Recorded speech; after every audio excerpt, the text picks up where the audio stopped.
Hey everyone, it's the week of July 26, 2010. My name is Rob Tart, and this is Pie's Perspective.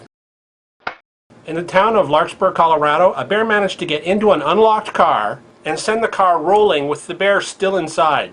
It's believed that the bear was lured to the car by a peanut butter and jelly sandwich and a stick of deodorant that was left in the car. Now the car, a 2008 Corolla, was completely trashed in the incident.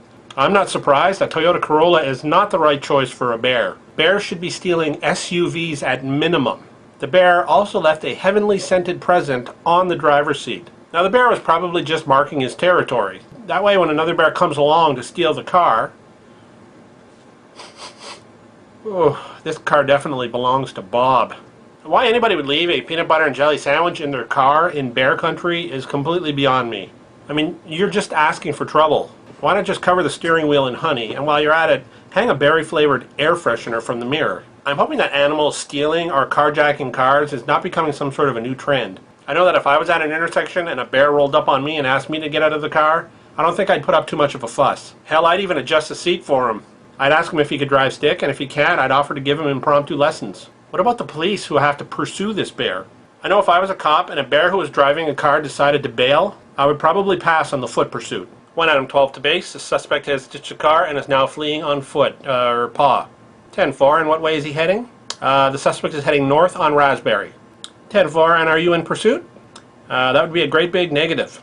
Alright, are you unable to pursue for some reason? Yeah, it's a bear. It won't respond at stop, and if it does, it'll only be to turn around and cause me grievous bodily harm. That, or it'll continue to run, in which case I'll have to try and catch up and tackle the animal. They didn't touch on bear tackling in training, so I'm going to have to plead no contest to this one.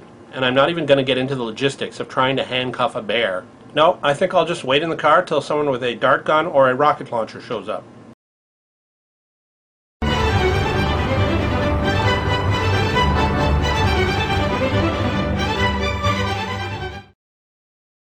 Hey kids, what can I get you? Gee, mister, what do you got? Well, we have the Ratesicle. It usually gets a thumbs up. The Subscribesicle is always a good choice. The 3-flavor Favesicle is always a crowd favorite.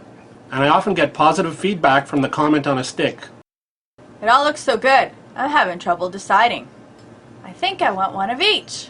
While she's deciding what she wants, I would encourage you, the viewer, to help yourself to some ice cream. And if you're having trouble deciding, have one of each. It's my treat.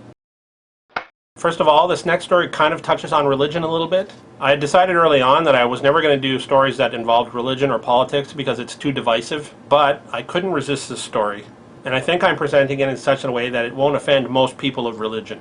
A court in India has ruled that Hindu gods can't deal in stocks or shares. This after applications for trading accounts be set up in their names. Now, one of the judges was quoted as saying, "Trading in shares on the stock market requires certain skills and expertise, and to expect this from deities would not be proper." Did I pronounce deities right? I, for one, couldn't agree more. Can you imagine the problems with allowing a god to trade stock? Now, first of all, it's God. God knows everything. You can be pretty sure if God invests in a stock, it's probably a winner.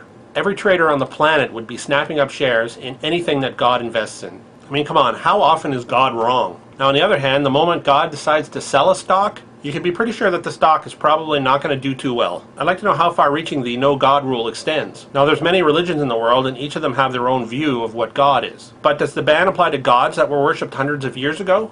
For example, how about Zeus and Thor? The problem is if you don't ban all gods from trading, one of the more modern gods could talk to Zeus, for example, and have him buy stocks for him. I think I have to agree with the court in India. It's probably best to just leave gods out of trading. I was thinking maybe I could convince God to give me a shout out on YouTube. That way my show would potentially reach millions of people.